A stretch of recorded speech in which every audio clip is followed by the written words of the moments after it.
তো আমাদের আজকের কাজ হচ্ছে কোশ্চেন ওরিয়েন্টেশন। আইবির ইংলিশে কি কি আসে? আইবির ইংলিশে যদি আমি আইটেম ওয়াইজ ভাগ করি, এখানে গ্রামার থাকে, ভোক্যাবস থাকে, একটা প্যাসেজ থাকে যেটাকে আমরা রিডিং কম্প্রিহেনশন বলতেছি, এবং রিটেন থাকে। এর মধ্যে রিটেন পার্টের আলোচনাটা আমি তুলে রাখতেছি, এবং আমি আবারও বলতেছি রিটেনের ক্লাসটা সম্ভবত আমাদের আরেকজন টিচার আছে, দিদারুল রহমান আকিল। সো আকিলের একটা আর্গুমেন্টেটিভ রাইটিং এর ক্লাস আমাদের ইমার্স গ্রুপে আছে, আপনারা চাইলে দেখে নিতে পারেন। আকিল হচ্ছে আইবিএস 66 ব্যাচের, এবং আকিল হচ্ছে আইএলটিএস ল্যাবের ফাউন্ডার। আকিল প্রায় 3-4 বছর ধরে আইএলটিএস রিডিং পড়াচ্ছে, তো এই সরি রাইটিং পড়াচ্ছে, তো রাইটিং এর মানুষজনদের দিয়ে আমরা রাইটিং এর ক্লাসটা নেওয়া হয়। সো আপনাকে একদম ওই একাডেমিক রাইটিং এর সাথে খুব সুন্দর মতন পরিচয় করতে পারবো। ওকে, সো রিটেনের কথাবার্তাটা আমরা আজকে বলবো না, আমরা এই তিনটা নিয়ে ধারণা নিব। কোশ্চেন কেমন আসে, কোশ্চেনে কি কি আসে, সোজা বাংলায় ইংলিশের কোশ্চেনে আমরা কি কি এক্সপেক্ট করি, এটা হচ্ছে আমাদের আজকের আলোচনার টপিক। এখন আসেন গ্রামার। গ্রামারের মধ্যে কি কি থাকতে পারে? গ্রামারের মধ্যে কিওয়ার্ড ডিটেকশন থাকে, গ্রামারের সেন্টেন্স কারেকশন থাকে, সেন্টেন্স মডিফিকেশন থাকে, প্যারাফ্রেজিং থাকে, ফিল ইন দা ব্ল্যাঙ্ক থাকে। একে একে আসি আমরা, এগুলো একটু দেখতে হবে। কিওয়ার্ড ডিটেকশন কি? কিওয়ার্ড ডিটেকশন কোশ্চেন দেখতে এরকম হয়। কিওয়ার্ড ডিটেকশন কোশ্চেনটা দেখতে এরকম হয়। কিওয়ার্ড ডিটেকশন মানে কি? একটা বাক্য দেওয়া থাকবে, এই বাক্যে কোথায় ভুল আছে খুঁজে বের করতে হবে। যেইখানটাতে ভুল আছে সেটা হচ্ছে উত্তর। যদি কোথাও ভুল না থাকে সেই ক্ষেত্রে নো ইরর অ্যান্সার। এখন এই বাক্যটা আমরা একটু সলভ করি। আমরা তো যদিও এখনো গ্রামারে যাই নাই, জাস্ট হচ্ছে আমরা কোশ্চেন প্যাটার্ন বোঝার জন্য, মানে হাউ ইট ওয়ার্কস, এই জন্য আমরা সলভ করতেছি। এই কোশ্চেনের ক্ষেত্রে ব্যাপারটা কি? দেখেন, আমরা এখানে বাই নেক্সট মান্থ পাচ্ছি। এই বাই এর পরে নেক্সট মান্থ, নেক্সট মান্থ দিয়ে কি প্রেজেন্ট টাইম বোঝায় নাকি পাস্ট টাইম বোঝায় না ফিউচার টাইম বোঝায়, তো বলুন তো। নেক্সট মান্থ দিয়ে কি প্রেজেন্ট টাইম বোঝায় নাকি পাস্ট টাইম বোঝায় নাকি ফিউচার টাইম বোঝায়?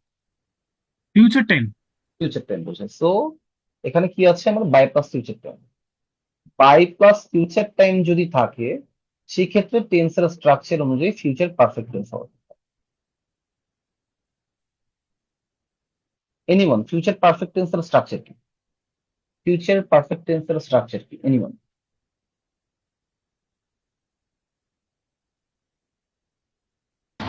Subject plus will plus have অথবা হ্যাজ প্লাস ভার্বের ভি থ্রি উইলের প্লাস পরে হ্যাজ তো হতে পারবে না, উইলের পরে হ্যাভ হবে এবং এরপর ভি থ্রি। আচ্ছা, এখন আমাকে বলেন তো এই বাক্যে কোন জায়গাটাতে ভুল আছে? বি দেখেন, আমি option bye bye plus next time next month পাচ্ছি, অর্থাৎ আমি বাই প্লাস ফিউচার টাইম পাচ্ছি। সো আমার এখানে ফিউচার পারফেক্ট টেন্স হওয়ার কথা, কিন্তু আমার দেওয়া আছে দেখেন ফিউচার ইনডিফিনিট। সো এই জায়গাটাতে ভুল। সো এটাকে বলে হচ্ছে ইরর ডিটেকশন প্রবলেম। এখন ইরর ডিটেকশন কোশ্চেনের ইম্পর্টেন্স কেমন?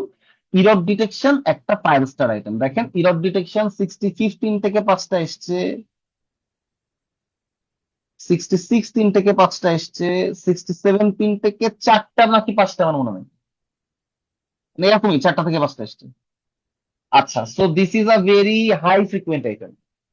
আপনারা যদি 18 সালের আগের কোশ্চেন গুলাতেও দেখেন, অলমোস্ট 70 থেকে 80% বছরগুলোতে আমরা ইরর ডিটেকশন আসতে দেখেছি। তবে আবারও বলছি, আইবি আনপ্রেডিক্টেবল জিনিস। আপনি আবার পরীক্ষার হলে এটা ভেবে যেন না যে ইরর ডিটেকশন আসবেই। হ্যাঁ, কারণ ইরর ডিটেকশন আসেনি এমন বছরও আছে। আমি কিছু এক্সাম্পল দিই আপনাকে। 63rd ইনটেক, 63rd ইনটেকে 5টা সেন্টেন্স মডিফিকেশন এসেছিল, 5টা সেন্টেন্স, 5টা প্যারাফ্রেজিং এসেছিল, 5টা ফিল ইন দা ব্ল্যাঙ্ক এসেছিল, 2টা প্যাসেজ এসেছিল। তো 63rd ইনটেকে কোনো ইরর ডিটেকশন আসে নাই। 62nd ইনটেকে কোনো ইরর ডিটেকশন আসে নাই। 61st ইনটেকে কোনো ইরর ডিটেকশন আসে নাই। ইরর ডিটেকশন এই 3 বছর না আসার পরে আবার 64 থেকে আসা শুরু হয়েছে, এবং দেখেন পরপর 4 বছরই আমরা এই ইরর ডিটেকশন দেখতে পাচ্ছি। তো কি হবে আপনার বেলায়, আবার আপনার বেলায় এটা আসবে নাকি আসবে না আমরা এটা কিন্তু বলতে পারবো না। But then again this is a high frequent item, এটা প্রচুর বছরে এসেছে। So 5 star topics, but must আসবেই এটা আমরা বলতে পারতেছি না। ফাইন। আরো একটা জিনিস বলে রাখি, ইরর ডিটেকশন অ্যাপ্রোচেবল আইটেম। দেখেন, আমি আজকে কিছু কিছু শব্দ ব্যবহার করব, আমি যেগুলাতে অ্যাপ্রোচেবল লিখবো এইগুলার জন্য আপনাকে প্রিপেয়ার থাকতে হবে, কারণ পরীক্ষার হলে এগুলো অ্যান্সার করে আসা যায়। আইবি এর ইংলিশ সেগমেন্টে কিছু সেগমেন্ট আছে যেগুলা কোশ্চেনে দেওয়া হয়, আপনি কোশ্চেনটা ছেড়ে দিতে পারতেছেন কিনা এটা বোঝার জন্য। Error detection is not one of them. Error detection is one of the most approachable item. Error detection approach করা যায় এবং error detection থেকে নাম্বার সুন্দর মতন ক্যারি করে 5 নাম্বার তোলা যায়। সো error detection পরীক্ষার হলে ছেড়ে আসার লাক্সারি আপনি দেখাতে পারবেন না। হয়তো 5টার মধ্যে একটা ছাপতে পারেন, ম্যাক্সিমাম 2টা ছাপতে পারেন, not recommended. But error detection আপনাকে অ্যান্সার করে আসতে হবে এবং সবগুলো অ্যান্সার করে আসতে হবে, এই মেন্টালিটি নিয়ে পরীক্ষার হলে ঢুকতে হবে। Okay fine. এরপর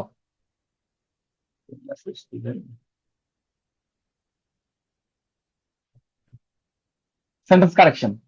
So this is how a sentence correction looks like and doesn't look good, মানে সেন্টেন্স কারেকশন দেখতে বেশ ভয়ঙ্কর হয়, তাই না?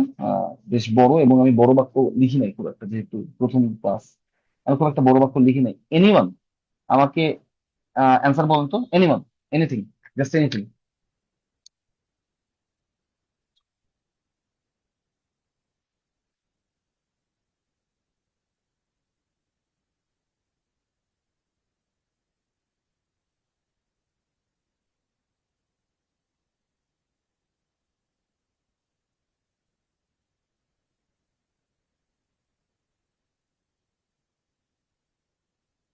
এনিওয়ান আমাকে একটা অ্যান্সার বলুন। এনিওয়ান, ভুল করে যাক সমস্যা নেই, এখনো তো পড়ানো শুরুই করি না, So, ভুল যাবে আমি এটা এক্সপেক্ট করতেছি। হারিয়ার আলম ভাই বলেছে ডি, বাকিটা ডি।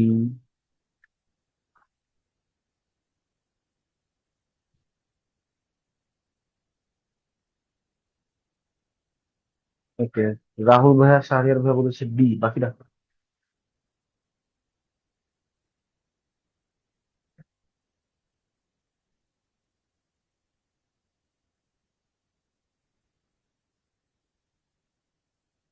বাকিটা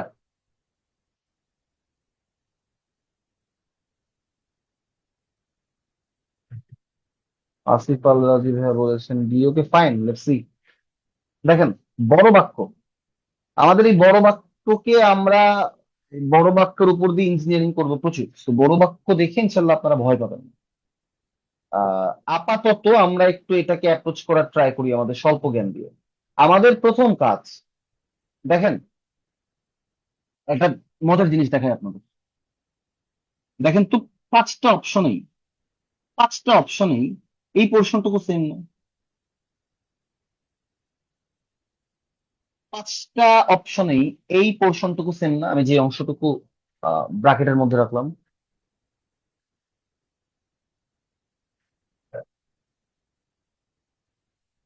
মনে রাখবেন, যেই অংশ সেম সেই অংশ নিয়ে আমাদের কোনো কাজ নেই।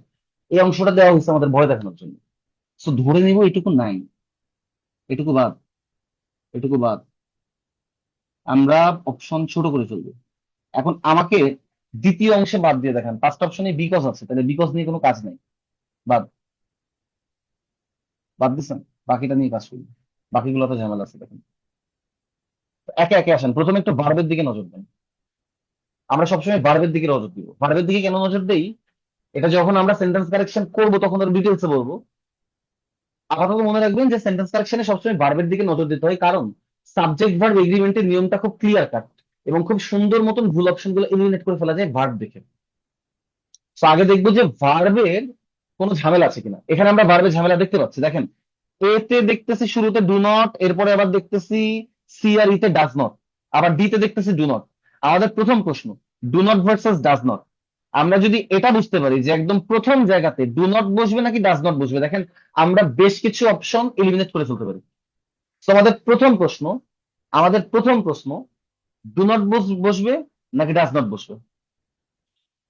তো এখন দেখেন, আমাকেও বলছে দোজ হু মাইন্ড,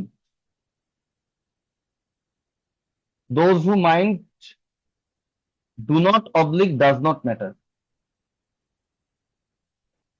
আপনারা কি ছোটবেলায় পড়েছেন যে হু একটা রিলেটিভ প্রোনাউন এবং এর আগে অ্যান্টিসিডেন্ট থাকে, পড়ছেন? দোজ, হু একটা রিলেটিভ প্রোনাউন এবং এর আগে যেটা থাকে এটাকে আমরা বলি হচ্ছে অ্যান্টিসিডেন্ট। আমি একটা সহজ বাক্য দিয়ে আপনাকে বোঝাই। আমি আপনাকে যদি বলি it is Rahim who do oblique does it, এটার অ্যান্সারে আপনি কি বলবেন?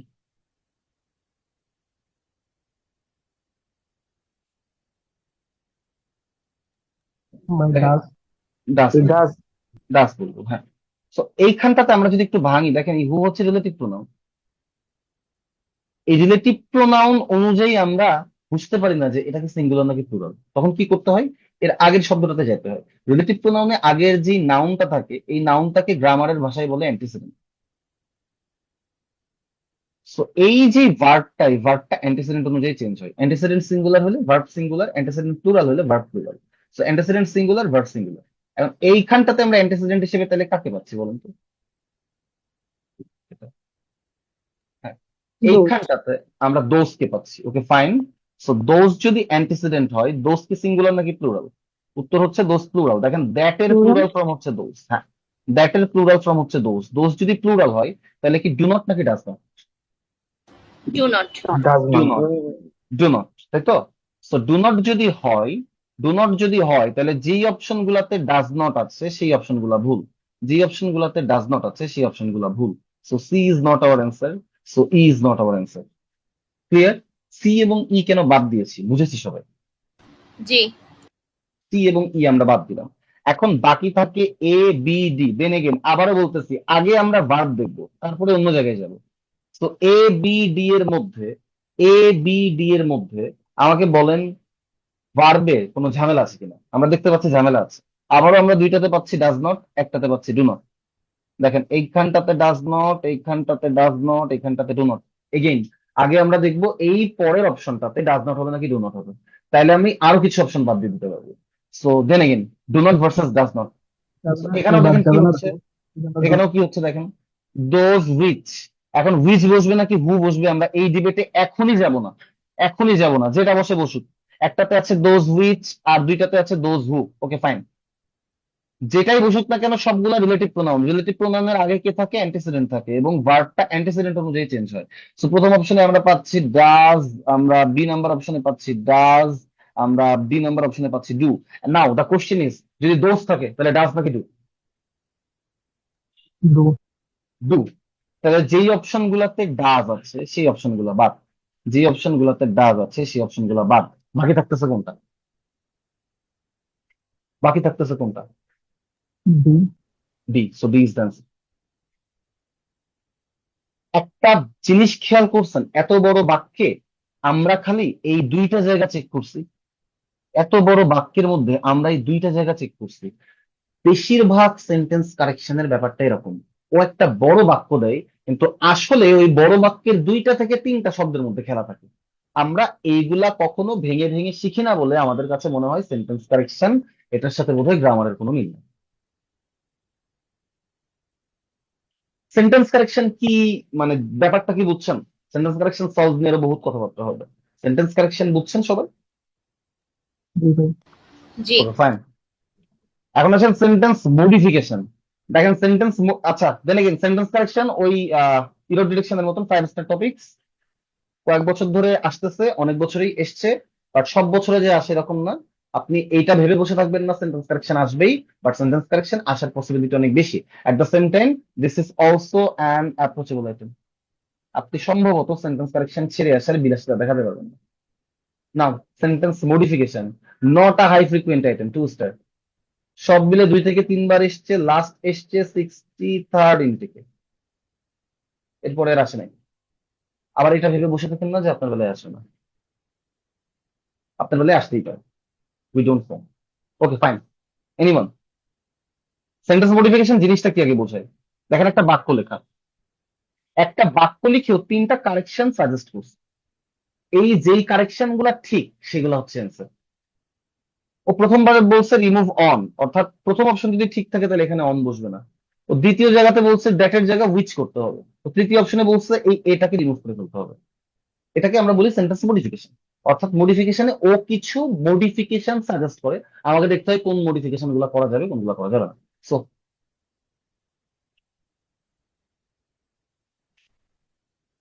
দেখেন রোমান সংখ্যায় যখন দেওয়া থাকে মনে রাখবেন এগুলা বহুপদী সমাপ্তিসূচক question. Question can be, answer can be more than one. So এখানে যে কোনো একটা হইতে পারে, যে কোনো দুইটা হইতে পারে, তিনটাই হইতে পারে, একটাও নাও হইতে পারে। So now answer.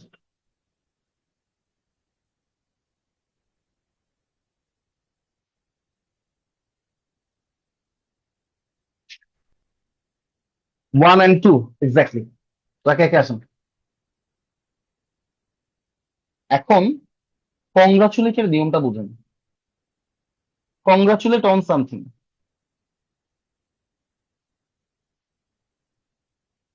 অথবা কংগ্রাচুলেট সামবডি অন সামথিং। আমার প্রথম প্রশ্ন, যদি সামবডি থাকে যেমন ওয়াসিফা, যখন সামবডি থাকে তখন সামবডির আগে কংগ্রাচুলেটের পরে কোনো প্রিপোজিশন আসে কিনা? না, পরে আসে। আসে না, পরে আসে। So this is remove on, এটা কারেক্ট। অন হবে না এখানে। সো 1 নম্বর কারেক্ট। দ্বিতীয়ত দেখেন, আমি জাস্ট 2 নম্বরের নিয়মটা বলে যাই। এই যে কমার পরে যে অংশটা আপনারা দেখছেন, এই অংশটাকে বলে হচ্ছে মডিফায়ার। মডিফায়ার কি করে? মডিফাই করে। মডিফায়ার হিসেবে কারা কাজ করতে পারে? কোনো একটা শব্দ মডিফায়ার হিসেবে বসতে পারে, আস্ত একটা ক্লজ মডিফায়ার হিসেবে বসতে পারে, কোনো একটা ফ্রেজও মডিফায়ার হিসেবে বসতে পারে। মডিফায়ার হয় ওই বাক্যে অ্যাডজেক্টিভের কাজ করে, নাহলে অ্যাডভার্বের কাজ করে। মডিফায়ার কোনো নাউনকে মডিফাই করতে পারে, কোনো অ্যাডজেক্টিভকে মডিফাই করতে পারে, পুরো বাক্যকেও মডিফাই করতে পারে। এরকম কমা দিয়ে আমরা যখন আলাদা করে দেই এভাবে, এটা মডিফায়ার বোঝায়। সো এই জায়গাটাতে আমরা মডিফায়ার বসাইছি, that was totally result of our hard work, এটুকু মডিফায়ার। এখন এটা একটু মনে রাখবেন, মডিফায়ার হিসেবে দ্যাট বসতে পারো না, মডিফায়ার হিসেবে হুইচ বসে। এটা আমরা মডিফায়ারের ক্লাসে যে আরো বিস্তারিত শিখবো। মডিফায়ারের ক্লাসে যে আমরা আরো বিস্তারিত শিখবো। আপাতত এটা মনে রাখেন, যখন আমরা মডিফাই করি ভাবে কমা দিয়ে মডিফায়ারকে আলাদা করে দেই, আমরা যখন কমা দিয়ে মডিফায়ারকে আলাদা করে দেই, তখন দ্যাট বসতে পারে না, তখন হুইচ বসে। দ্যাট বসাইতে গেলে ওকে কমা দিয়ে সেপারেট করা যায় না। তো যেহেতু কমা দিয়ে মডিফায়ারটাকে সেপারেট করা হয়েছে, সেহেতু এখানে দ্যাট হবে না, এখানে হুইচ হবে। তো 2 নম্বরও কারেক্ট। 3 নম্বরে আসেন। দেখেন, এ আমি রিমুভ করতে পারবো না, কারণ রেজাল্ট হচ্ছে কমন নাউন। নাউনের ক্লাসে যেন ডিটেলস জানবো, আপাতত জাস্ট এতটুকু জানেন, রেজাল্ট হচ্ছে কমন নাউন। যে কোনো কমন নাউনই কাউন্টেবল নাউন। কমন নাউন মাত্রই হচ্ছে কাউন্টেবল নাউন। সো আমরা বলতে পারি রেজাল্ট হচ্ছে কাউন্টেবল নাউন। ওকে। কাউন্টেবল নাউন হলে কি হয়? কাউন্টেবল নাউন একা একা বসতে পারে না, কাউন্টেবল নাউনের আগে কোনো না কোনো ডিটারমিনার বসাতে হয়। অর্থাৎ হয় এ রেজাল্ট, নাই টু রেজাল্টস, নাই দি রেজাল্ট, নাই মেনি রেজাল্টস, কোনো না কোনো ডিটারমিনার বসাতে হবে। শুধু রেজাল্ট আমি বসাতে পারবো না, হয় প্লুরাল করে দিতে হবে রেজাল্টস, তা না হলে আগে কোনো না কোনো ডিটারমিনার বসাতে হবে। আমি যদি এ রিমুভ করে দিই, তখন রেজাল্ট একা একা হয়ে যায়, যেটা কাউন্টেবল নাউনের বৈশিষ্ট্যের সাথে যায় না। এই জন্য রিমুভ এ ভুল। অ্যান্সার 1+2। বুঝাতে পেরেছি আমি? সেন্টেন্স মডিফিকেশন কি জিনিস বুঝেছেন? জি ভাইয়া। জি। এখন একটা জি ভাইয়া। প্রবলেম জানাই রাখি, সেটা হচ্ছে this is IBS special property. Sentence modification পৃথিবীর আর কোনো পরীক্ষায় আসে না, শুধু আইবিএ তেই আসে। এটা সমস্যা কি? সমস্যা হচ্ছে এগুলা প্র্যাকটিস করার মতন যথেষ্ট রিসোর্স আমাদের হাতে নাই। আমাদের করণীয় কি? আমাদের করণীয় ভাই গ্রামার শেখা। গ্রামার শিখলে আমরা এই মডিফিকেশন গুলার মানে খুঁটিনাটি গুলা বুঝতে পারবো। এগুলা কিন্তু প্র্যাকটিস ম্যাটেরিয়ালস খুব বেশি আমরা অ্যাভেলেবেল পাবো না। অ্যাট দ্য সেম টাইম এটা খুব একটা হাই ফ্রিকুয়েন্ট আইটেমও না। বাট দেন এগেন, এগুলা যদি পারেন আপনি অ্যাডভান্টেজ পাবেন, তবে এগুলো না পারলে আপনি ফেল করবেন না।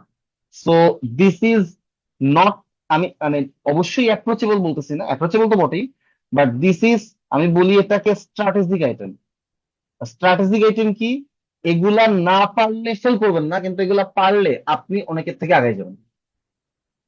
সো এই আইটেমটার উপর সবসময় পাস ফেল ডিপেন্ড করে না। এই আইটেমটা পরীক্ষার হলে স্কিপ করেও আপনি 5 নাম্বার তুলে আনতে পারবেন। তবে আপনি যদি আইটেম গুলা পারেন, you can carry our really big marks in English. At the same time এটা হচ্ছে সেই সেগমেন্ট, যে সেগমেন্ট বেশিরভাগই পারতেছে না, কিন্তু আপনি পারতেছেন। So this is a strategic advantage. আমি কি বোঝাতে পারলাম? জি ভাইয়া। ওকে, ফাইন। আপনারা প্যারাফ্রেজিং, এটা কি? প্যারাফ্রেজিং মানে হচ্ছে একটা বাক্যের মিনিং সেম লিখবো, এরপরে সেই বাক্যটাকে ভিন্নভাবে লিখবো। প্যারাফ্রেজিং বিভিন্ন ভাবে হতে পারে। ধরেন আমরা যখন ভয়েস চেঞ্জ করি, আই ইট রাইস মানে কি? আমি ভাত খাই। এই বাক্যটাকে আমি এখন চেঞ্জ করে ফেলবো, structure rice is eaten by me, কিন্তু এর মিনিং কিন্তু সেম আছে, এর টেন্স সেম আছে, কিন্তু এই বাক্যটার জাস্ট স্ট্রাকচার চেঞ্জ করছি। ভাত আমার দ্বারা খাওয়া হয়। এই যে আমি এখানে যে কাজটা করেছি, এটাকে বলে প্যারাফ্রেজিং। এখানে এই বাক্যটা দেওয়া আছে, আপনার কাজ হচ্ছে এটুকু পড়া, পড়ে বোঝা কি চাইছে, তারপরে এখান থেকে অ্যান্সারটা বের করা। আমি 1 মিনিটের একটা ছোট্ট ব্রেক নেব। সো আপনারা অ্যান্সারটা মেসেজে জানাবেন।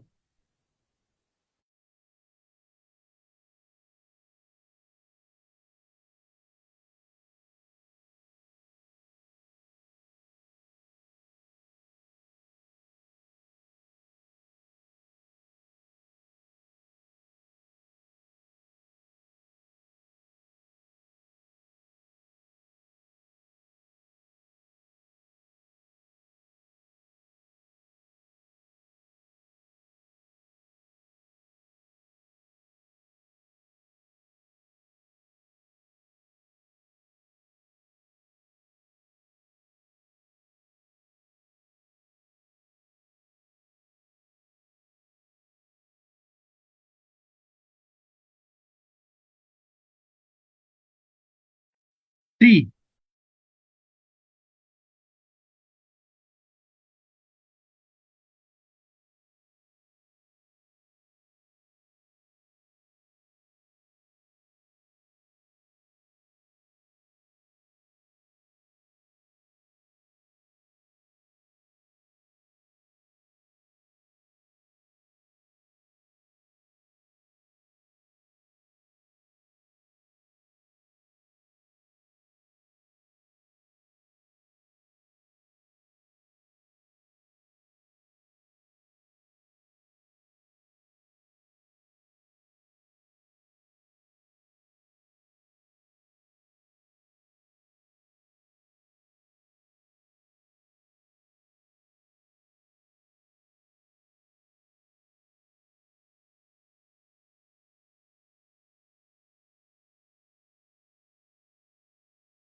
C C C C C C okay fine, দেখি।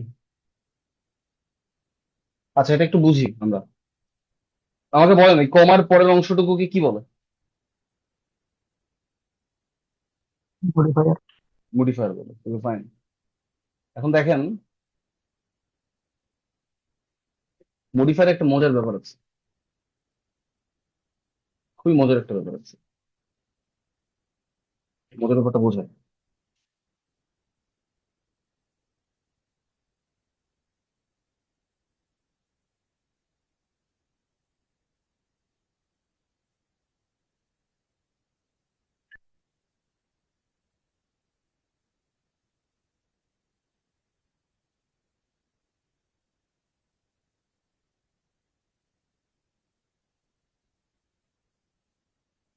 এর মধ্যে, এই দুইটা বাক্যের মধ্যে কোনো পার্থক্য আছে কিনা? যদি পার্থক্য থাকে, কোনটা ভুল আর কোনটা ঠিক, নাকি দুইটাই ঠিক?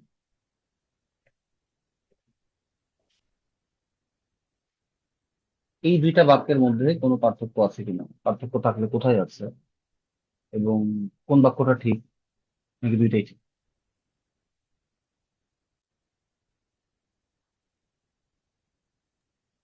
প্রথমটা ঠিক। দ্বিতীয়টা কেন ভুল?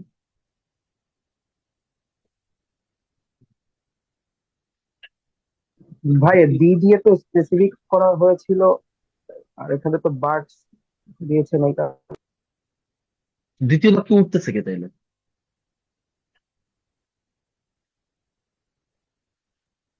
ভাই দ্বিতীয় আমি বাক্য। উঠতেছি নাকি? হ্যাঁ, হ্যাঁ। আমি আচ্ছা, কিভাবে বুঝলাম? মজার ব্যাপারটা দেখেন, মডিফায়ারকে যদি কমা দিয়ে আলাদা করে দেওয়া হয়, ও সাবজেক্টকে মডিফাই করে। এবং মডিফায়ারকে যদি কমা দিয়ে আলাদা না করে দেন, তাহলে ও তার আগের বা পরের শব্দটাকে মডিফাই করে। সো কমা দিয়ে যখন আলাদা করে দিচ্ছেন, তখন ও আই কে মডিফাই করতেছে, তখন উঠতেছে আই। যখন কমা দিয়ে আলাদা করে দেন নাই, তখন ও আগের শব্দটাকে মডিফাই করছে, বার্ড।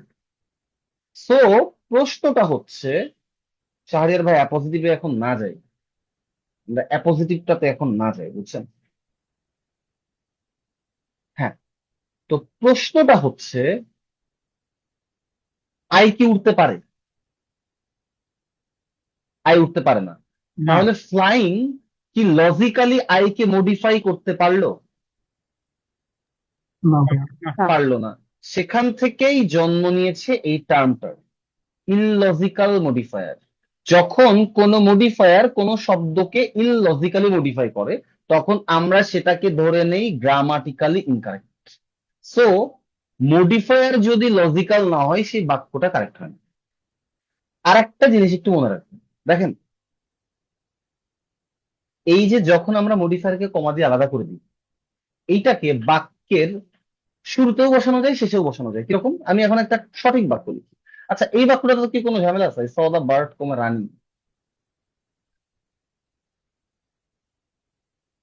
এই বাক্যটাতে ঝামেলা আছে কেন? এই বাক্যটাতে ঝামেলা আছে? ঝামেলা ঝামেলা নাই। নেই হচ্ছে। হ্যাঁ, হ্যাঁ। ঝামেলা নাই ভাই। ঝামেলা নাই, কারণ এখন রানিং কাকে মডিফাই করতেছে, কমা দিয়ে আলাদা করে দিছেন। সো রানিং মডিফাই করবে আই কে, এন্ড রানিং আই কে মডিফাই করতে পারবে কারণ আই তো রানিং এর কাজটা করতে পারে। সো রানিং আই কে লজিক্যালি মডিফাই করতেছে। এখন দেখেন, যখন কি বলেছি কমা দিয়ে আমরা মডিফায়ার কে আলাদা করে দিই, মডিফায়ার কে বাক্যের শুরুতেও লেখা যায় বাক্যের শেষেও লেখা যায়, দুইটাই সেম মিনিং ক্যারি করে। So I saw the bird comma running এবং running comma I saw the bird দুইটা বাক্যই same, both sentences are same, কোনো পার্থক্য নেই। এখন এই বাক্যটাতে আসি, এই বাক্যটাতে আসি, I saw a dead cow walking in the street. আচ্ছা, ওয়াকিং ইন দ্য স্ট্রিটের কাজ কে করতেছে এখানে? আই আই আই করতেছে, ওকে ফাইন। সো বুঝেন এই তিনটা বাক্যতেই ওয়াকিং ইন দ্য স্ট্রিটের কাজটা আই কে করতে হবে, তা না হইলেও কারেক্ট না। প্রথম বাক্যে ওয়াকিং ইন দ্য স্ট্রিটের কাজ কে করতেছে? এখানে একটা কাউ হবে। প্রথম কাউ বাক্যে করতেছে। কাউ, এই কাউটা কেমন কাউ? মরা। কাউ তো মৃত। তো ওয়াকিং ইন দ্য স্ট্রিট এটা কোনো সেন্স মেক করে? এটা কি না। লজিক্যাল, ইনলজিক্যাল মডিফায়ার, দেখছেন? ওকে, সো এটাই মিনিং দেখেন চেঞ্জ হয়ে গেছে। এখানে হাঁটতেছিলাম আমি, এখানে হাঁটতেছে কাউ, সো এটা বাদ, বাদ দিছেন। যদি এক নাম্বার ভুল হয় তাহলে আমি বলতে পারি এ ভুল, আমি বলতে পারি বি ভুল, আমি বলতে পারি ডি ভুল, বুঝছে? অ্যান্সার হবে সি অথবা ই। হুম, এ পর্যন্ত ঠিক? জি। এখন আমাকে বলেন, এই বাক্যটা আর 2 নাম্বার বাক্যটার কোনো পার্থক্য আছে? জি না, কোনো পার্থক্য নেই। পার্থক্য নাই, কারণ আমরা কি বলছি, কমা দিয়ে মডিফায়ার কে যখন আলাদা করা হয় ওকে শেষেও লেখা যায় ওকে শুরুতেও লেখা যায়। সো 2 নাম্বার তো ঠিক। সো 2 নাম্বার যদি ঠিক হয় তাহলে নান অফ দিস অ্যান্সার হওয়ার কোনো চান্স নেই, অ্যান্সার সি। আমরা 3 নাম্বারে যাবোই না, বুঝছেন? বুঝছেন? জি। প্যারাফ্রেজিং কি জিনিস জি বুঝছেন? ভাই। প্যারাফ্রেজিং কোন কোন বার এসছে? প্যারাফ্রেজিং আসা শুরু করেছিল 64 দিয়ে, না ভুল বললাম, 62nd দিয়ে। 62nd, 63rd এবং 65th, এই 3বার প্যারাফ্রেজিং এসছে। আপনারা সম্ভবত, আমার ইংলিশ ব্যাচের মানুষজন ছাড়া আপনারা যারা আছেন, সম্ভবত এই প্যারাফ্রেজিং কোশ্চেন প্যাটার্নটা আপনারা আগে কখনো দেখেননি। এই কোশ্চেনটা আজকেই প্রথম দেখছেন এমন আছেন মানুষজন? থাকার কথা। প্যারাফ্রেজিং এর এই কোশ্চেন টাইপ আজকেই প্রথম দেখছেন।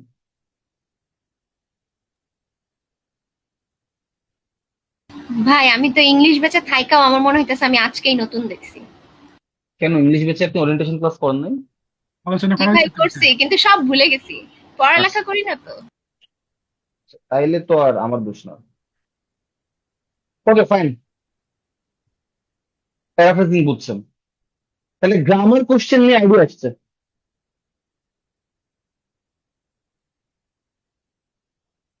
গ্রামার কোশ্চেন কি কিভাবে থাকে আইডিয়া এসছে। জি ভাই। জি। ওকে,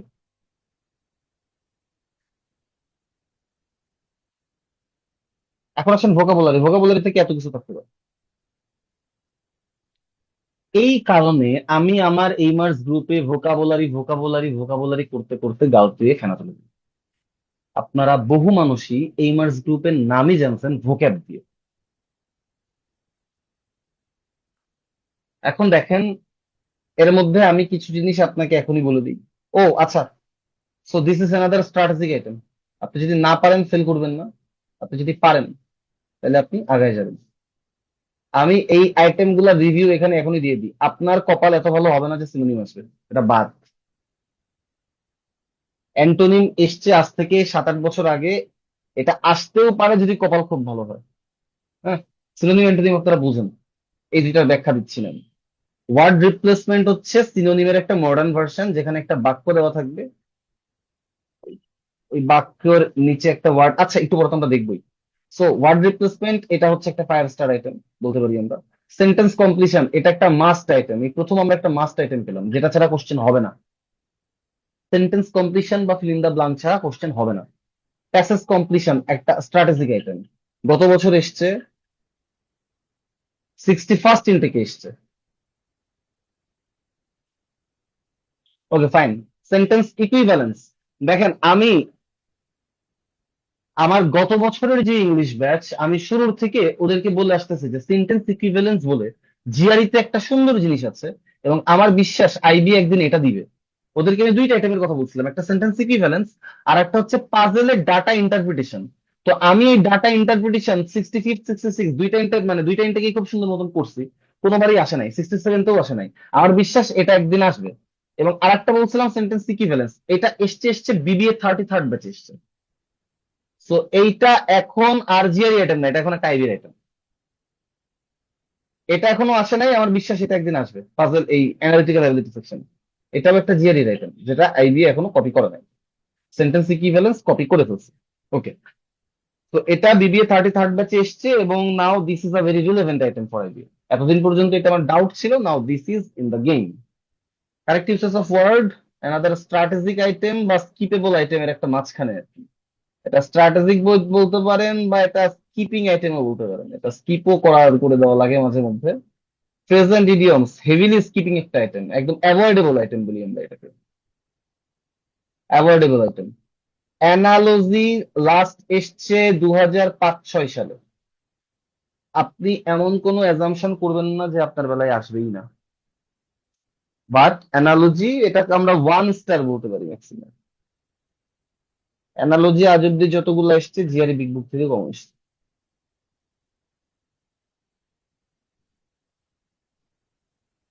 প্রিফিক্স সাফিক্স হেভিলি অ্যাভয়েডেবল।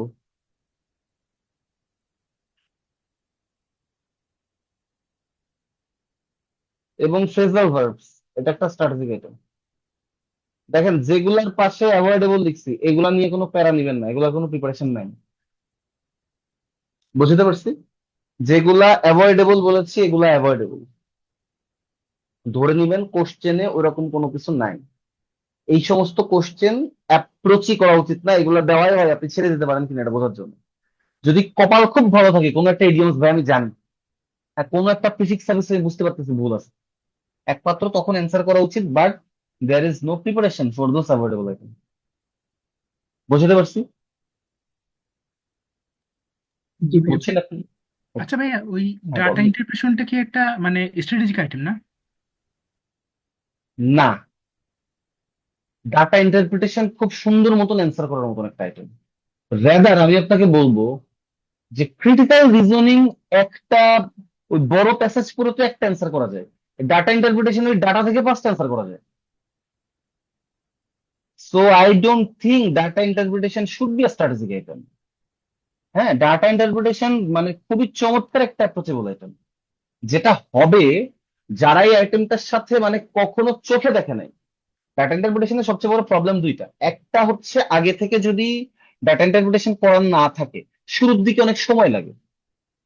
দ্বিতীয় ব্যাপার হচ্ছে এই যে হঠাৎ করে যখন গ্রাফ দেখেন না, আগে থেকে যদি মেন্টালি প্রিপেয়ার্ড না থাকেন মনে হবে যে মাথা ধরতেছে, মানে you will not feel okay to approach that item.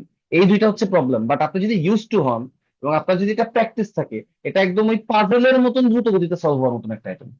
So I don't think so আপনারা আপনাদের মাসুদ ডাটা ইন্টারপ্রিটেশন নিয়ে বলবে, আর আপনারা নিজেরা একটু জিআরইর ম্যানহাটন ফাইডেলবি দুইটা খুলে দেখতে পারেন, ওখানে ডাটা ইন্টারপ্রিটেশন দেওয়া আছে। ম্যানহাটন ফাইডেলবি বইটা খুলে দেখতে পারেন, এটা আসলে করানোর মতন কিছু না, মানে এটা নিজেরা বুঝেই করা যায়।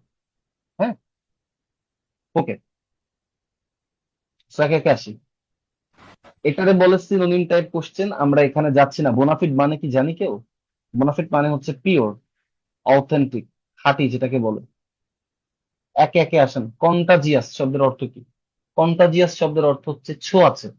কন্টাজিয়াসের মতন আরেকটা শব্দ আছে কন্টেনশিয়াস, এটার মানে কি জানেন আপনারা? কন্টাজিয়াসের মতন দেখতে আরেকটা শব্দ আছে কন্টেনশিয়াস, আপনারা কি জানেন এটার মানে? কন্টেনশিয়াস শব্দের অর্থ হচ্ছে কন্ট্রোভার্সিয়াল, কন্টাজিয়াস শব্দের মানে হচ্ছে ছোঁয়াচে। সো বোনাফিডের সাথে কন্টাজিয়াসের সম্পর্ক নাই। কাউন্টারফিট মানে নকল, এটা হচ্ছে antonym. Authentic, this is the answer. Artificial মানে নকল, this should be the antonym, so C is the answer. আমি এখানে এত ব্যাখ্যা টেখ্যা দিই নাই, সিনোনিম আপনারা জানেন। অ্যান্টোনিম আমি আলাদাভাবে দেখাচ্ছি না, এখানে জাস্ট সিনোনিমের জায়গায় অ্যান্টোনিম লেখা থাকবে। This is what I mean by word replacement, যেখানে আমাকে বোঝাতে হবে ইমপ্রম্পটু মানে কি বোঝানো হয়েছে? Okay fine. সো আমাকে বলেন এই পাঁচটার মধ্যে কোনটা answer? C or maybe B.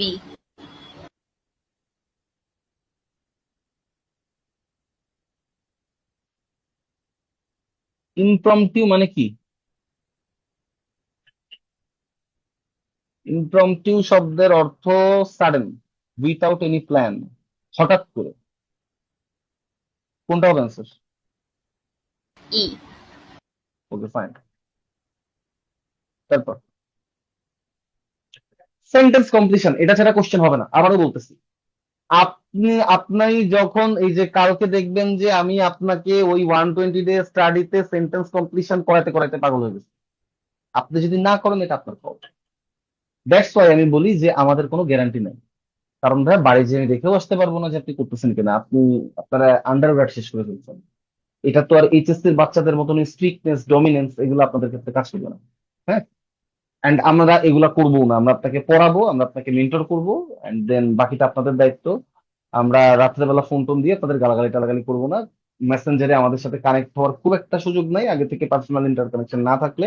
আমাদের তো ইন্টারকানেকশন ফেসবুকে আর গুগল ক্লাসরুমে, ইনশাল্লাহ আপনাদের সাথে ডিরেক্ট ইন্টারকানেক্ট করার জন্য আমাদের একটা ওয়ে থাকবে। সো মেসেঞ্জারে আপনাদেরকে ভয় দেখানো, গালাগালি দেওয়া এর কোনো কিছু এখানে নাই। হ্যাঁ, এটা আপনার call completely. Okay fine, 1 minute time, answer করুন।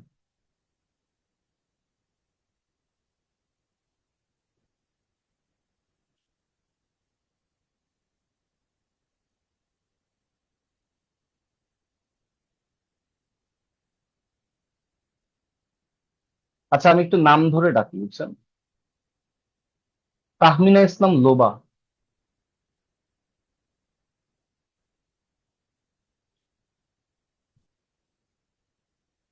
আছেন? আহ, জি ভাইয়া আছি। হ্যাঁ, অ্যান্সার করুন।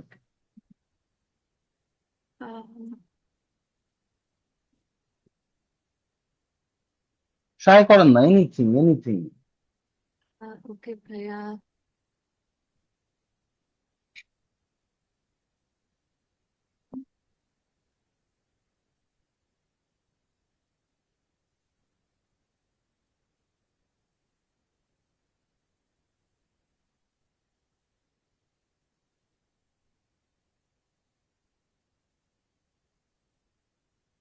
ভাই থ্রিফ্টলিং হবে কি? হতে পারে। ওকে দেখি আমরা কি হয়। দেখেন, আমরা দুইটা সময়ের কথা বলতেছি। এনভায়রনমেন্ট পলিউশন ফরমারলি কেমন ছিল আর এখন কেমন। সো ফরমারলি এবং প্রেজেন্ট এই দুইটা সময়ের কথা বলা হচ্ছে। জি। আমাকে বলেন অতীত এবং বর্তমান এই দুইটার মধ্যে সম্পর্ক কেমন, সিমিলার নাকি অপোজিট? অপোজিট। অপোজিট। সো এই বাক্যটা একটা অপোজিট রিলেশন প্রকাশ করতেছে। তাহলে ফরমারলিতে যা হতো প্রেজেন্টে তার অপোজিট হবে, বা প্রেজেন্টে যা হতো ফরমালিতে তার অপোজিট হবে। এখন আমাকে বলেন প্রেজেন্টেরটা দেওয়া আছে, প্রেজেন্টের অবস্থাটা কেমন? ওরসেন ট্রেমেন্ডিয়াসলি। তাহলে প্রেজেন্টে কি এনভায়রনমেন্ট পলিউশন এর অবস্থা ভালো নাকি খারাপ? খারাপ। খারাপ, ভয়াবহ। তো প্রেজেন্টে এটা একদম ট্রেমেন্ডাস, ভয়ঙ্কর। তাহলে আমার প্রশ্নটা হচ্ছে যে আমরা কি বলেছি, ফর্মালি আর প্রেজেন্ট এই দুইটার মধ্যে আমরা সম্পর্ক পেয়েছি অপোজিট। সো আমরা ফর্মালিতে তাহলে কি পাবো? ফর্মালিতে আমরা পাবো হচ্ছে সামথিং অপোজিট টু ট্রেমেন্ডাস। অর্থাৎ আগে এটা ভয়ঙ্কর ছিল, সরি বর্তমানে তো এটা ভয়ঙ্কর, তাহলে আগে কেমন হতে পারে? বর্তমানে তো এটা একদম পুরা ভিজিবল যে প্রচুর পরিমাণে এনভায়রনমেন্ট পলিউশন হচ্ছে। তো যেহেতু আমরা বলতেছি যে ফর্মালি আর প্রেজেন্টের মধ্যে অপোজিট রিলেশন বিদ্যমান, তাহলে আগে এটা কেমন ছিল? অপোজিটটা কি? এনিথিং। এখনই অপশনে যান না, এখনই অপশনে যান না, আগে ভাবেন। ট্রেমেন্ডাস, হ্যাঁ ভয়াবহ, প্রকট। এর এর এর অপোজিট কি হতে পারে? তুচ্ছ, নগণ্য, এগুলাই তো, তাই না? তুচ্ছ, নগণ্য। সো আমরা বলতে পারি, তো আমরা এখানে পাঁচটা অপশনে এমন কিছু খুঁজবো যেটা দিয়ে তুচ্ছ বা নগণ্য বোঝায়। হ্যাঁ, ওকে ফাইন। একে একে আসেন। হরেন্ডাস শব্দের অর্থ কি? দেখেন, হরেন্ডাস এসছে হর নামের একটা রুট ওয়ার্ড থেকে। হর মানে ভূত। হর দিয়ে আপনি যা যা দেখেন, হর দিয়ে আপনি যা যা দেখেন সবকিছু ভূতের সাথে কানেক্টেড। হরর, হরিফিক, হরেন্ডাস, হরিবল, হরিফাইং, এবং এইমাত্র আমরা যেটা পেলাম হরেন্ডাস। এখানে আপনি যে 5টা ওয়ার্ড দেখলেন, এই হরর তো ভূত, এবং এই সবগুলাই ভয়াবহ, বুঝছেন? হরিফিক, হরিবল, হরিফাইং, হরেন্ডাস, সবগুলা মানেই টেরিফাইং, ভয়াবহ। সো হরেন্ডাস আমাদের অ্যান্সার না। কনসিকুয়েন্সিয়াল, প্রভাবশালী, প্রভাবশালী দিয়েও নগণ্য বোঝায় না, এটাও আমাদের অ্যান্সার না। সাকিউলেন্ট শব্দের অর্থ নৃশংস, রুথলেস, এটাও আমাদের অ্যান্সার না। নোটিসেবল, সেম, প্রভাবশালী, নোটিসেবল হলে সেটা নগণ্য হওয়ার কোনো চান্স নাই। ট্রিফলিং শব্দের অর্থ নগণ্য, সো অ্যান্সার সি। বুঝছি সবাই এটা? জি। ওকে, ফাইন।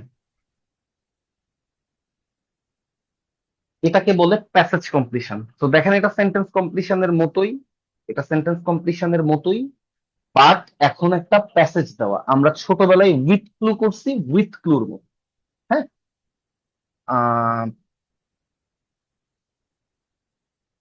সো আপনাদের 1 মিনিট টাইম দিলাম, আপনারা এটা সলভ করুন।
ওকে, চলেন শুরু করি আমরা। So the dash will be deceived. Deceived মানে কি? ডিসিভড মানে প্রতারিত হওয়া। সো কারা প্রতারিত হবে? কারা প্রতারিত হবে? প্রথমত দেখেন, যারা, যাদেরকে সহজেই ঠকানো যায় তারা প্রতারিত হবে।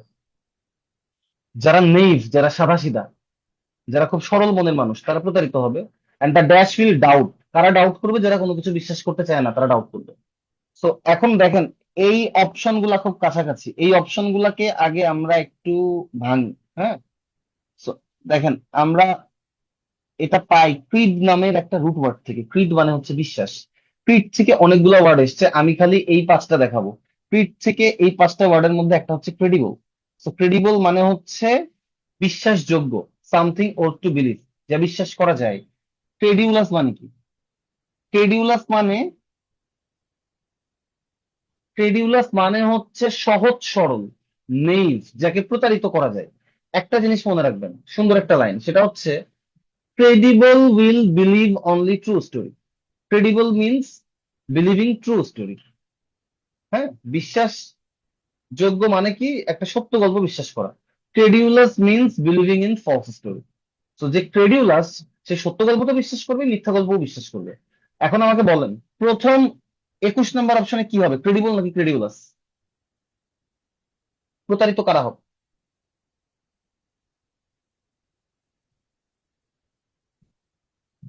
21 নম্বরে কি ক্রেডিবল হবে নাকি ক্রেডিউলাস হবে? রিডিউলাস। ক্রেডিউলাস। ক্রেডিউলাস মানে কি? যে মিথ্যা কথা বিশ্বাস করে, আপনার বানায় বানায় কথা বিশ্বাস করে, সো তারা প্রতারিত হবে, they will be deceived. So এটা গেল ক্রেডিউলাস, 21 নাম্বারটা আমরা পাইলাম। সো আরো কিছু ওয়ার্ড আমরা শিখি এখান থেকে। এখন এটার সাথে ইন লাগান, ক্রেডিবলের সাথে ইন লাগান। ইনক্রেডিবল, ইন মানে নট, তাহলে ক্রেডিবল মানে কি বলছিলাম? বিশ্বাসযোগ্য। যখন আমি এটাকে সাথে নট লাগাচ্ছি, তার মানে নট ক্রেডিবল, অবিশ্বাসযোগ্য, যেটা বিশ্বাস করার মতো না। এখন একটা জিনিস মনে রাখবেন, এর সাথে ইনক্রেডিউলাসে ঝামেলা হবে। ইনক্রেডিউলাস মানে কি? So, এইভাবে বুঝেন, ইনক্রেডিবল মানে হচ্ছে মিথ্যা গল্প বিশ্বাস না করা। এটার সাথে ডাউটের কোনো সম্পর্ক নেই। ইনক্রেডিবল সেটাই যেটা বিশ্বাস করার মতো না। So incredible story is suppose to be false. যেটা ইনক্রেডিবল স্টোরি এটা মিথ্যা হওয়ার কথা, আপনি এটা বিশ্বাস করবেন না। ইনক্রেডিবলাস কি? ইনক্রেডিবলাস মানে হচ্ছে সন্দেহপ্রবণ, সংশয়বাদী, যে সত্য কথাও বিশ্বাস করে না। So incredible means not believing false story. Incredulous means not believing true story. So ও ট্রু স্টোরিতেও ডাউট করে, এজন্য ইনক্রেডিউলাস মানে আমরা বলি ডাউটফুল, সংশয়বাদী। তাহলে 22 নম্বরে ইনক্রেডিউলাস হবে নাকি ইনক্রেডিবল হবে? ইনক্রেডিউলাস হবে নাকি ইনক্রেডিবল হবে? Credulous. ইনক্রেডিউলাস হবে। অ্যান্সার 22 নম্বর ডি। তারপরের সাথে আসেন, neither of them can be called dash because they are unable to separate। যাই হোক, এখন দেখেন, they are unable to separate the dash feature of true and false। আমাকে বলেন, ট্রু আর ফলস এর মধ্যে কেমন বৈশিষ্ট্য বিদ্যমান? এরা কি আলাদা নাকি এরা একই রকম? এরা opposite, এরা অপোজিট, এরা স্বতন্ত্র, ইউনিক দুইটা। মানে দেখেন, আমি যদি এটাকে ট্রু ধরি, এটা হচ্ছে ফলস। এরা কমপ্লিটলি ডিফারেন্ট ইন্ডের দুইটা জিনিস। হ্যাঁ, যেটা ট্রু তার মধ্যে ফলস উপাদান নাই, যেটা ফলস সেটার মধ্যে ট্রু এর উপাদান নাই। সো এই ফিচারটা কেমন ফিচার? স্বতন্ত্র বৈশিষ্ট্য। ট্রু এর আলাদা বৈশিষ্ট্য, ফলস এর আলাদা বৈশিষ্ট্য। আমাদের এই 24 নম্বরে কি লাগবে? 24 নম্বরে আমাদের লাগবে এমন কোন শব্দ যেটা দিয়ে আলাদা বোঝায়। এখন আমরা দেখেন এই জায়গাটাতে ভুল করব। এই যে ডিসক্রিট এবং ডিসক্রিট, এই যে ডিআইএসসি আর ডাবল ইটি ডিসক্রিট, এটা মানে হচ্ছে বিচক্ষণ, এবং এই ডিআইএসসি আর ইটি ডিসক্রিট এটা মানে আলাদা। তো দেখেন 24 নম্বরে অ্যান্সার হচ্ছে বি। এখন দেখেন এরা কি দাবি করছে। 23 নম্বরে আমরা এখন একটু যাব। Neither of them can be called dash, তাদের কাউকেই কিছু একটা বলা যায় না, কারণ তারা এই সত্য এবং মিথ্যার উপাদানগুলোকে আলাদা করতে পারে না। এখন আমাকে বলেন, ধরেন আমি এইটারে বললাম ইনক্রেডিউলাস, ও কিচ্ছু বিশ্বাস করে না। এইটাকে বললাম ক্রেডিউলাস, যে সবকিছু বিশ্বাস করে। এটা তো দুইটা অপোজিটিভ, দুইটা কোনোটাই তো ভালো নয়। মাঝখানে কে বলেন তো? তাইলে আমি মাঝখানে ব্যালেন্সের জায়গাটাতে কাকে বলতে পারি? মাঝখানের এই জায়গাটাতে আমি কাকে বলতে পারি? মাঝখানের এই জায়গাটা, এই জায়গাটাতে কে? এই জায়গাটাতে হচ্ছে ও যেটা বিশ্বাস করার মতন সেটা বিশ্বাস করে না। সরি, যেটা বিশ্বাস করার মতো ও এটা বিশ্বাস করে, এবং যেটা বিশ্বাস করার মতো না ও এটা বিশ্বাস করে না। So this is a logical guy, this is a rational guy. ওর যেটা বিশ্বাস করার ও সেটা বিশ্বাস করে, যেটা বিশ্বাস করার মতন না ও সেটা বিশ্বাস করে না। তো দেখেন, আমাদের এই ইনক্রেডিউলাস বা ক্রেডিউলাস, এই দুইজনের কাউকেই এই রেশনাল স্বভাবের বলা যায় না। তো আমরা একটু দেখি কোনটা দিয়ে রেশনাল বোঝায়। কোনটা দিয়ে রেশনাল বোঝায় 23 নম্বরে জানেন? Discrete. হ্যাঁ হ্যাঁ হ্যাঁ হ্যাঁ, ডিসক্রিট। প্রথমটা ডিআইএসসি আর ডাবল ইটি, এই ডিসক্রিট মানে বিচক্ষণ। সো অ্যান্সার এ। সো দেখেন কতগুলা কনফিউজিং ওয়ার্ড পাইছেন। Credulous incredulous, credible incredible, discrete discreet, এইগুলাকে বলে কনফিউজিং ওয়ার্ড বা homonyms. IBA love this things.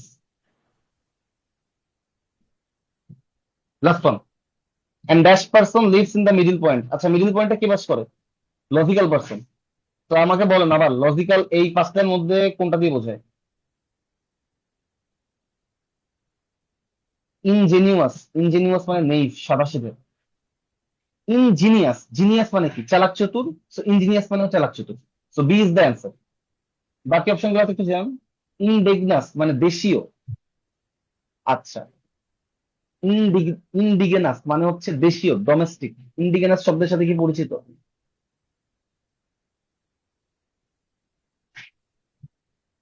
ওকে, হইছে। এরপর ইনডিজেন্ট মানে পোর। দেখেন শব্দগুলো কাছাকাছি, ইনডিজেনাস, ইনডিজেন্ট, ইনডিগনেন্ট এটা মানে অ্যাংরি, রাগান্বিত। শব্দগুলো একটু জেনে রাখেন, এই যে পাশাপাশি যখন এগুলা দিবে আপনি কনফিউজ হয়ে যাবেন। This is what makes IBA difficult. কি বোঝাতে পারছি? বুঝছেন? এটা বুঝছেন? আচ্ছা, এইটা কোনো প্রিভিয়াস ইয়ার্স এর কোশ্চেন না, এটা আমার নিজের বানানো, এই জন্য এরকম ঝামেলা। So, আপনি যখন পরীক্ষা দিবেন সম্ভবত এরকম ঝামেলার জিনিস অনেক পাবেন। Okay fine. This is what we mean by sentence equivalence. Sentence ইকুইভ্যালেন্সে কি হবে প্রথমত বুঝেন। সেন্টেন্স ইকুইভ্যালেন্সে একাধিক অ্যান্সার থাকবে, দুইটা অ্যান্সার থাকবে, একই ব্লাঙ্ক কিন্তু দুইটা অ্যান্সার, অর্থাৎ একই ব্লাঙ্কে দুইটা জিনিস বসানো যাবে। এবং মনে রাখবেন এই দুইটা জিনিস সিনোনিমাস হবে। এই যেই দুইটা অপশন আমি এই একটা সিঙ্গেল ব্লাঙ্কে পুটিং করতে পারবো, এরা সিনোনিমাস হবে। আমাদের প্রথম কাজ এখন কি জানেন, আমরা আগে যেটা করছিলাম, আগে তো আমরা এই যে যখন এই কোশ্চেনটা সলভ করলাম, আমরা তো আগে এই যে বাক্যটা পড়ছিলাম, বাক্য পড়ছিলাম, বাক্য পড়ে দেখছিলাম যে আমাদের ক্লু ট্লু কি আছে, দেন আমরা এখানে অ্যাপ্রোচ করছিলাম। এখানে আমরা বাক্য পড়বো না, এখানে আমরা অপশন পড়বো। আমরা অপশন পড়ে আগে দেখবো যে কারা কারা সিনোনিম। আমাকে একটু আপনারা সিনোনিম আলাদা করে দেখান তো এখান থেকে। Unchanged, unmodified, আনচেঞ্জ আনমডিফাইড এই একটা সিনোনিম, তাহলে এই একটা পেয়ার আইভি প্লাস ভিআই। আর improving, advancing, ইমপ্রুভিং অ্যাডভান্সিং, তাহলে একটা আনচেঞ্জ আনমডিফাইড ইমপ্রুভিং অ্যাডভান্সিং। সো 2 আর 5 এইটা একটা সিনোনিম। আর কোন সিনোনিম আছে? ইন্টারমিডিয়েন্টলি মানে হচ্ছে অবিরাম ভাবে, ট্রান্সফর্মিং মানে পরিবর্তিত হওয়া। এই দুইটার মধ্যে কোনো সিনোনিমাস transforming, আছে? এই দুইটার মধ্যে সিনোনিমাস আছে কোনো? নাই। দেখেন, এটা অবিরাম ভাবে চলতেছে, এটা মানে পরিবর্তন হওয়া, এরা কিন্তু সিনোনিম না। তাহলে সিনোনিমাস পেয়ার আছে এই দুইটা, অ্যান্সার এই দুইটার মধ্যে যে কোনো একটা। বুঝতে পারছি? তাহলে প্রথম কাজ হচ্ছে এই পেয়ার করা। সেন্টেন্স ইকুইভ্যালেন্স যখন দিবে আমাদের প্রথম কাজ হবে পেয়ার করা, যে কারা কারা সিনোনিম আছে। তাহলে এইখানে অ্যান্সারে কি কি হবে? অ্যান্সারে হয় হবে আমার 4+6, তা না হলে হবে 2+5। এই দুইটার যে কোনো একটা, বাকি সব বাদ। বাদ দিচ্ছেন? 4+6 যদি হয় তাহলে এটার মানে কি হবে বলেন তো? তাহলে এটার মানে হবে আনচেঞ্জ, পরিবর্তন হচ্ছে না। যদি 2+5 হয় তাহলে এটার মানে মানে কি হবে? যে ইমপ্রুভ হচ্ছে। তো আমরা এখন দেখবো যে এইখানে কি বোঝাচ্ছে, ও কি ইমপ্রুভ হওয়া বোঝাচ্ছে নাকি পরিবর্তন না হওয়া বোঝাচ্ছে। বলেন কি হবে, বলেন, আপনারাই বলেন। 4+6, 4+5, যে industrial revolution 4+6, brought about a raft of new techniques in the area of machine design। যদিও মেশিন ডিজাইনে হচ্ছে নিউ টেকনিক্স আনছে। The method used for printing and binding books continued improving, মানে একদম 20 সেঞ্চুরি পর্যন্ত এটা ইমপ্রুভ হয়েছে, তাই তো? 20 সেঞ্চুরি পর্যন্ত উন্নত হয়েছে। আচ্ছা ওয়েট, না, কি বললেন আপনারা? কোনটা কোনটা বলছেন? আপনারা কোনটা কোনটা বলছেন? 4 আর 6 হবে। হ্যাঁ, 4 আর 6, ঠিক আছে। তো দেখেন, অলদো দিয়ে শুরু হচ্ছে বাক্যটা। অলদো কি বোঝায়? পজিটিভ রিলেশন না negative relation? negative, negative relation বোঝায়। নেগেটিভ তাহলে আমি এইখানটাতে বলতেছি নিউ টেকনিক। আমি অলদো এই জায়গাটাতে যদি নিউ বলি তাহলে এর পরের অংশটাতে কি আসবে? নিউ নাকি আনচেঞ্জড? unchanged, আনচেঞ্জড আসবে, কারণ আনচেঞ্জ নিউ এর, হ্যাঁ। সো আমি এখন দেখবো যে আনচেঞ্জড কোন দুইটাতে আছে। আনচেঞ্জড আছে হচ্ছে 4 এবং 6-তে, অ্যান্সার 4 এবং 6। ওকে, সো আপনারা কি সেন্টেন্স ইকুইভ্যালেন্স জিনিসটা বুঝছেন? দেখেন, আপনি zero, যদি ওই 6টা অপশনের একটা একটা করে বসাতে যান তাহলে এই জিনিসটা সলভ হবে না, এটা অনন্তকাল ধরে চলবে। সো আমাদের এই যে এই টেকনিকটা, this is another GRE thing. এই টেকনিকটাকে জিআরইর মার্কেটে বলা হয় হচ্ছে পেয়ারিং স্ট্র্যাটেজি। এইটা বেশ বেশ মানে চমৎকার এবং এফিশিয়েন্ট একটা টেকনিক। সো এটা আপনাদের সেন্টেন্স ইকুইভ্যালেন্সে কাজে দিবে। সো আমরা প্রথম কাজ কি? প্রথম কাজ সিনোনিম কে কে আছে খুঁজে বের করা। যেই পেয়ার গুলা সিনোনিম ওই পেয়ারের ভেতর থেকেই অ্যান্সার হবে। আপনার কপাল ভালো থাকলে এরকমও হতে পারে যে পেয়ার একটাই সিনোনিম আছে, তো ওইটাই অ্যান্সার। বাট দেন এগেইন এটা আইবিএ তে তো এখনো আর্লি স্টেজে আছে, এটা একবারই এসছে, 13 থেকে এসছে এবং দুইটা এসছে, দুইটা বা তিনটা এসছে আমার মনে নাই। But now this is in the game, এটা একটু মাথায় রাখবেন। Okay fine. এটা হচ্ছে প্রিফিক্স সাফিক্স, এগুলা ছেড়ে দিতে হয়, এটা আমি এখন করাচ্ছি না আপনাদের। আপনি একটু প্রিফিক্স সাফিক্স দেখে রাখেন এখানে কি হয়। দেখেন, এখানে টেকের আগে আমি প্রি ব্যবহার করছি একবার, পার ব্যবহার করছি, আন্ডার ব্যবহার করছি, ইন ব্যবহার করছি। আমাকে বলতে হবে যে কোন ব্যবহারটা ভুল হয়েছে, and there is no preparation for this. আপনারা প্রিফিক্স সাফিক্স নিয়ে মাথা খারাপ করতে যাবেন না, জাস্ট অ্যাভয়েড দিবেন এটা। হ্যাঁ, এইখানটাতে আসি আমরা একটু correct usage of word. Correct usage of word দেখতে কেমন? একটা ওয়ার্ড দেওয়া থাকবে, এই ওয়ার্ডটাকে তিন ভাগে বাক্যে ব্যবহার করা হবে, তিন ভাবে, তিনটা আলাদা আলাদা বাক্যে ব্যবহার করা হবে। আমাকে বুঝতে হবে কোন জায়গাতে ব্যবহারটা ঠিক হয়েছে, কোন জায়গায় ভুল হয়েছে। এখানে আমার কাছে জানতে চাইছে কোনখানে ডেইফির ব্যবহার ভুল হয়েছে। প্রথম কাজ যেটা, সেটা হচ্ছে ডেইফির মানে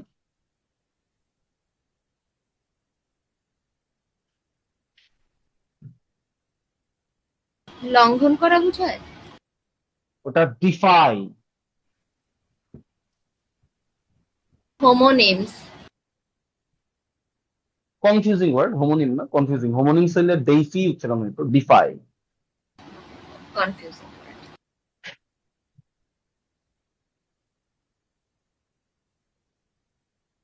গ্রিক মিথোলজি পড়েন কেউ?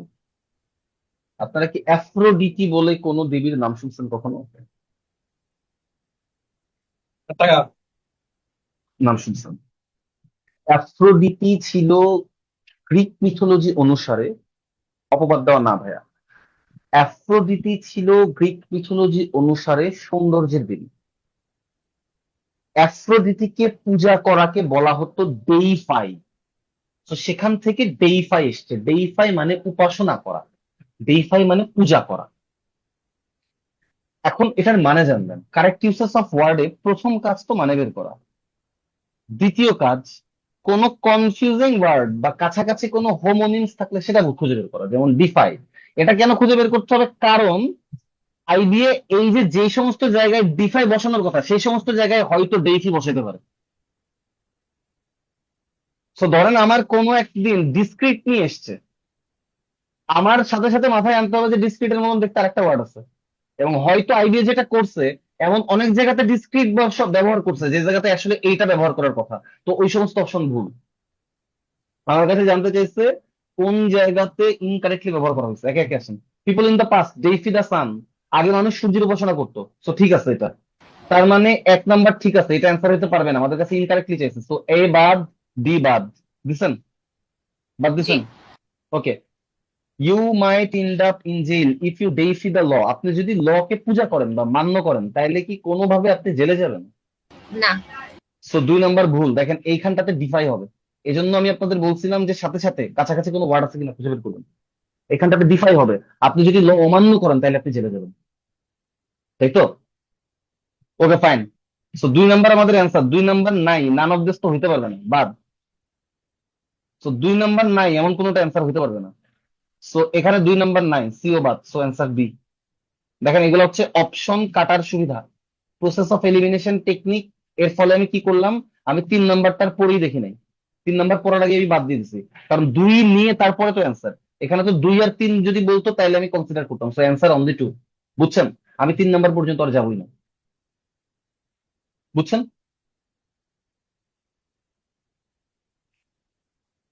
এটা বুঝছেন? জি ভাইয়া। এটাকে আমরা কি বলেছি? হেভিলি স্ট্র্যাটেজিক আইটেম, ক্ষেত্র বিশেষে অ্যাভয়েডেবল আইটেম।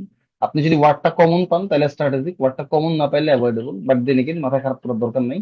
এন্ড এইগুলাও আইবি এর নিজস্ব সম্পত্তি, এগুলার প্র্যাকটিস প্রবলেম হয় না, এটা হচ্ছে প্রবলেম। ওকে,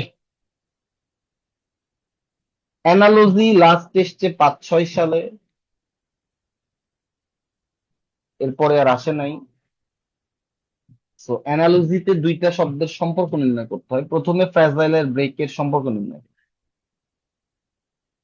নিশাত আপু, অ্যাভয়েডেবল আইটেম গুলা কি বেশি আসে না? এটা তো আপু বলা যায় না, তবে অ্যাভয়েডেবল আইটেম অ্যাভয়েড করতে হয়। অ্যাভয়েডেবল আইটেমের উপর পাস ফেল ডিপেন্ড করে না। রাদার আপনি অ্যাভয়েডেবল আইটেম গুলা যদি দাগান তাহলে একটু ফেল করার প্রবাবিলিটি বাড়তে পারে নেগেটিভ কে। সো অ্যাভয়েডেবল আইটেম আমরা যেগুলো লিখছি এগুলোর উপর কাট অফ নাম্বার ডিপেন্ড করে না। এটা হচ্ছে অ্যাভয়েডেবল আইটেমের বৈশিষ্ট্য। বেশি আসে নাকি আসে না এটা আসলে আপু বলার চান্স কম, আহ, কারণ আসলে জানি না এই কি করবে। ফ্র্যাজাইল ব্রেক, এই দুইটার মধ্যে সম্পর্ক কি? ফ্র্যাজাইল মানে কি? ভঙ্গুর, ব্রেক মানে ভাঙা। সো আমরা এই দুইটাকে এভাবে লিখতে পারি, if something is fragile, if something is fragile we can break it. এটা হচ্ছে বৈশিষ্ট্য বলতে পারেন, ফ্র্যাজাইল এর ক্যারেক্টারিস্টিক। আমি ডিরেক্ট অ্যান্সারে চলে যাই, এটার অ্যান্সার হবে ফ্লেক্সিবল আর বেন্ড। নমনীয়, বেন্ড মানে হচ্ছে বাঁকানো। So if something is flexible, দেখেন সম্পর্কটা এভাবে এসে উই ক্যান বেন্ড ইট।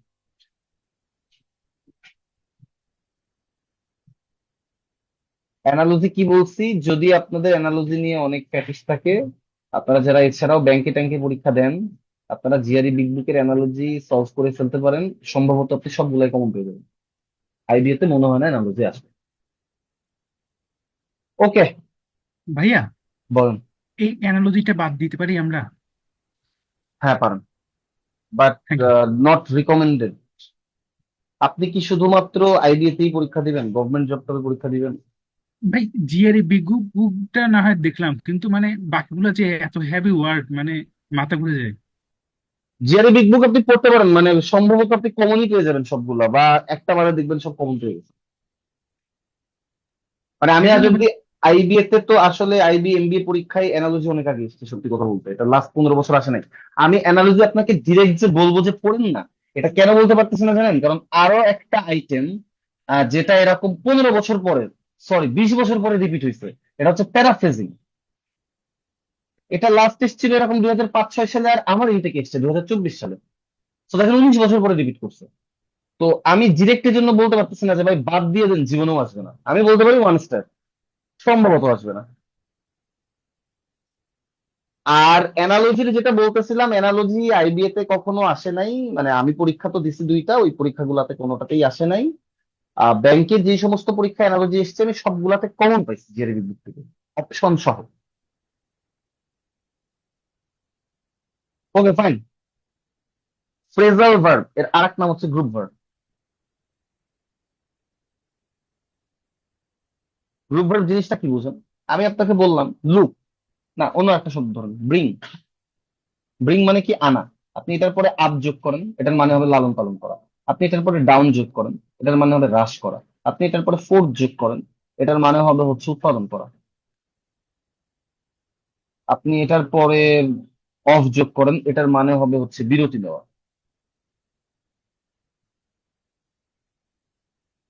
হ্যাঁ, আপনি যদি এটার পরে অ্যাবাউট যোগ করেন, এটার মানে হবে ঘটানো। তো দেখেন এই যে ব্রিং মানে ছিল আনা, কিন্তু এরপরে আমি ডিফারেন্ট ডিফারেন্ট প্রিপোজিশন দিয়ে ডিফারেন্ট ডিফারেন্ট মিনিং দিচ্ছি। এই যে ভার্ব প্লাস প্রিপোজিশন মিলে ফ্রেজাল ভার্ব বা গ্রুপ ভার্বের জন্ম দেয়। এইখানটাতে দেখেন, if you don't get what the word means, look it dash dictionary. তো প্রথমত লুক আপ, এটার মানে হচ্ছে শব্দার্থ খোঁজা। কোথায় খুঁজবেন? ডিকশনারিতে খুঁজবেন। এই কোথায় বোঝাইতে আমরা ব্যবহার করি ইন। তো দুটো মিলে হচ্ছে আপ ইন। এটা আজ অব্দি দুইবার এসছে। কোন কোন ইনটেক আমার মনে নাই, এমবিএ তে দুইবার এসছে। স্ট্র্যাটেজিক আইটেম, বাট মনে রাখা টাফ। স্ট্র্যাটেজিক আইটেম বাট মনে রাখা টাফ। আমি একটা লিস্ট দিব, এটা পড়বেন কিনা আপনার কল। লাস্ট ওয়ান প্যারাজাম্বলিং, ছোটবেলায় রিঅ্যারেঞ্জ করতেন, এটা হচ্ছে তাই। প্যারাজাম্বলিং এখন আমি সলভ করে দিচ্ছি না, এটা জাস্ট এই যে এরকম হয় দেখি, এরকম হয়, এটাকে অ্যারেঞ্জ করতে হয়, যে এটা সঠিক অ্যারেঞ্জ হচ্ছে এটা। প্রথমে 1 নম্বর বাক্য আসবে, তারপরে 5 আসবে, তারপরে 2 আসবে, তারপরে 4 আসবে, তারপরে 3 আসবে। এটার সাথে আমরা যারা এসএসসি এইচএসসি দিচ্ছি সবাই পরিচিত এই নামটার সাথে, রিঅ্যারেঞ্জ। তো this is just a rearrange, 5টা বাক্যের রিঅ্যারেঞ্জ। আচ্ছা, আর প্যাসেজ নিয়ে এখন আমরা ভাই প্যাসেজ সলভ করবো না। দিস ইজ হাউ, এরকম একটা প্যাসেজ, আরো অনেক বড় প্যাসেজ থাকে, এরকম একটা প্যাসেজ থাকে। This is another must item, এটা ছাড়া কোশ্চেন হবে না। প্যাসেজ কয়টা আসতে পারে? প্যাসেজ আসতে পারে একটা থেকে তিনটা, একটা থেকে তিনটা প্যাসেজ আসতে পারে, এবং প্যাসেজ থেকে 4 থেকে 10টা কোশ্চেন আসতে পারে। তো প্যাসেজ থেকে আজ অব্দি সর্বনিম্ন কোশ্চেন এসছে 4টা, সর্বোচ্চ এসছে 10টা। আজ পর্যন্ত প্যাসেজ সর্বনিম্ন এসছে একটা এবং সর্বোচ্চ এসছে 3টা। বুঝছেন? একটা প্যাসেজ সবসময় অ্যান্সার করে আসতে হয়, এবং 2 নাম্বার এবং 3 নাম্বার প্যাসেজ জেনারেলি ছেড়ে আসতে হয়, unless you have a very good reading speed. প্যাসেজের স্ট্র্যাটেজি নিয়ে প্যাসেজের ক্লাসে ডিটেলস আলোচনা করা যাবে, but this is how reading comprehension looks like. Okay, আপনাদের কোশ্চেন ওরিয়েন্টেশন নিয়ে আর কোনো কোশ্চেন আছে কিনা? হ্যাঁ, ভাই প্যারাজাম্বলিংটা কি হাই ফ্রিকোয়েন্ট বা মানে কোন, মানে এটা তো হাই ফ্রিকোয়েন্ট না যেহেতু দুইবার আসছে, তাহলে লাস্ট এটা কি বছরে স্ট্র্যাটেজি? লাস্ট 2 বছর আসতেছে, বুঝছেন? আমি প্যারাজাম্বলিং অ্যান্সার করছিলাম না, কারণ হচ্ছে মানে অনেক বড়, অনেক টাইম কিল করছে। এখন এটাতে আমি আবার আপনাকে এটাও বলতে পারতেছি না যে ছেড়ে আসেন, কারণ প্যারাজাম্বলিং এক অ্যান্সার করা যায়, এরকম না যে এই যে প্রিফিক্স সাফিক্স যেমন অ্যাপ্রোচ করা যায় না, প্যারাজাম্বলিং ট্রাই করলে অ্যান্সার করা যায়। এটা কখন অ্যান্সার করতে হয়? আপনি দেয়ালে পিঠ থেকে গেছে, আপনি আর অন্য কোনো কিছু দিয়ে মার্কস তুলতে পারতেছেন না, then you can approach in parajumbling. But যদি এরকম হয় যে আপনি মার্কস তুলে ফেলছেন, ইউ শুড অ্যাভয়েড প্যারাজাম্বলিং, কারণ টাইম কনস্ট্রেন্টস আছে।